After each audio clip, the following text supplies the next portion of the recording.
दिवाळी केवळ दिव्यांचा उत्सव नव्हे, तर तो आहे आत्म्याच्या प्रकाशाचा, नवी आशा आणि मांगल्याचा। शरद ऋतूच्या आल्हाददायक वातावरणात जेव्हा अवघी सृष्टी लक्ष्मीच्या आगमनाने न्हाऊन निघते, तेव्हा दीपावलीच्या तेजाने चोहीकडे उत्साह आणि चैतन्य संचारते। या पंचपर्वात्मक सोहळ्यातील प्रत्येक दिवस एक विशिष्ट अर्थाने नटलेला आहे, परंतु या माळ्यातील पाचवा मोती म्हणजेच बलिप्रतिपदा, जो एका विलक्षण प्रेमाची, समर्पणाची आणि नवीन वर्षाच्या आगमनाची गाथा घेऊन येतो। हा केवळ एक सण नाही, तर तो आहे राजा बळीच्या औदार्याचे आणि पती पत्नीच्या अतूट नात्याचे प्रतीक। कार्तिक शुद्ध प्रतिपदेला येणारा हा दिवस मराठी संस्कृतीत दिवाळी पाडवा म्हणून ओळखला जातो, जो 3.5 मुहूर्तांपैकी अर्धा मुहूर्त असल्याने शुभ कार्यांसाठी अत्यंत महत्त्वाचा मानला जातो। नमस्कार मंडळी, क्रिएटिव्ह आय प्रोडक्शन्स या आमच्या चॅनलमध्ये तुमचं सहर्ष स्वागत आहे। मागील भागात आपण दिवाळीचा चौथा दिवस म्हणजेच लक्ष्मीपूजनाविषयी माहिती जाणून घेतली।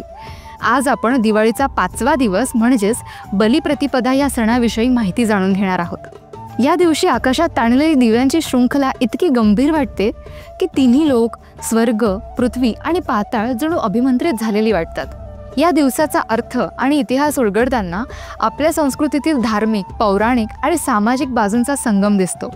बलिप्रतिपदा म्हणजेच पाडवा हा दिवस दिवाळीच्या उत्सवाला एक वेगळी आणि गहन आध्यात्मिक किनार देतो। या दिवसामागे दडलेली पौराणिक कथा ही राजा बळीच्या अफाट दानशूरतेची आणि भगवान विष्णूच्या अद्भुत लीलांची साक्ष देते।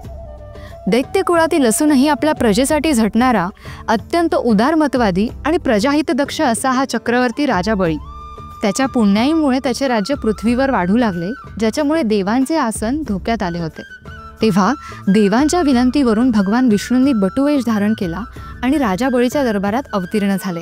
हा बटू म्हणजेच वामन अवतार होय। 3 पाऊल भूमीचे दान मागणाऱ्या या तेजस्वी बटूला पाहून राजा बळीने आपल्या गुरु शुक्राचार्यांच्या विरोधाला न जुमानता तत्काळ दान देण्याचा संकल्प केला। वामनाने एका पावलाने स्वर्ग आणि दुसऱ्या पावलाने पृथ्वी व्यापली। तिसरे पाऊल ठेवण्यासाठी जागा शिल्लक नसताना दानशूर राजा बळीने आपले मस्तक वामनाच्या चरणी समर्पित केले। या प्रचंड त्यागाने प्रसन्न होऊन विष्णूंनी बळीला पाताळ लोकाचे राज्य बहाल केले आणि त्याला अमरत्व प्रदान केले। केवळ एवढेच नव्हे, तर विष्णूंनी स्वतः बळीच्या द्वारपालाचे काम स्वीकारले, ज्यामुळे बळीचे औदार्य आणि भक्ती यांचा महिमा त्रैलोक्यात गाजला। हा दिवस राजा बळीच्या त्यागाचे आणि वामनाच्या बुद्धिचातुर्याचे स्मरण करून देतो, म्हणूनच याला बलिप्रतिपदा असेच यथार्थाने संबोधले जाते। या दिवशी स्त्रिया आपल्या पतीला औक्षण करतात। औक्षण म्हणजे केवळ दिवा ओवाळणे नव्हे, तर ते पती पत्नीच्या अतूट नात्याचे, एकमेकांबद्दलच्या आदराचे आणि प्रेमाचे प्रतीक आहे। नवविवाहित जोडप्यांसाठी हा दिवस विशेष महत्त्वाचा असतो। लग्नानंतरची पहिली दिवाळी पत्नीच्या माहेरी साजरी केली जाते, ज्याला दिवाळ सण म्हणतात। या दिवशी जावयाचा मोठा सन्मान करून त्याला आहेर म्हणजेच भेटवस्तू देण्याची परंपरा आहे, जी 2 कुटुंबांमधील स्नेहसंबंध अधिक घट्ट करते। उत्तर भारतात या दिवशी भगवान श्रीकृष्णाने इंद्रदेवाचा गर्व हरण करून गोवर्धन पर्वताची पूजा सुरू केली, म्हणून गोवर्धन पूजा आणि अन्नकूट महोत्सव साजरा होतो। या दिवशी देवाला विविध प्रकारच्या पक्वानांचा आणि मिठायांचा डोंगर अर्पण केला जातो, जो निसर्गाप्रती कृतज्ञता आणि अन्नदात्याप्रती आदर दर्शवतो। हा दिवस 3.5 मुहूर्तांपैकी अर्धा शुभ मुहूर्त मानला जातो, त्यामुळे व्यापारी व व्यावसायिक लोकांसाठी हा दिवस आर्थिकदृष्ट्या नवीन वर्षाचा आरंभ असतो। लक्ष्मीपूजन करून जुन्या कीर्द खतावणीच्या वह्या बाजूला ठेवून नवीन वह्यांचे पूजन केले जाते। या वह्यांना हळद, कुंकू, गंध, फूल वाहून त्यांची पूजा केली जाते, जो समृद्धी आणि शुभ कार्य आरंभाचा संदेश देतो। बलिप्रतिपदा ही दान, त्याग आणि समर्पण या मूल्यांची शिकवण देते। बळीराजाच्या उदाहरणातून अहंकार सोडून भगवंताला सर्वस्व अर्पण करण्याची आध्यात्मिक वृत्ती शिकायला मिळते। हा दिवस परमार्थ आणि व्यवहार यांचा समन्वय साधणारा आहे। वामन अवताराच्या कथेमुळे भगवंतांचे आपल्या भक्तांवर असलेले निरपेक्ष प्रेम आणि वचनपूर्तीसाठी घेतलेला अवतार याचे धार्मिक स्मरण होते।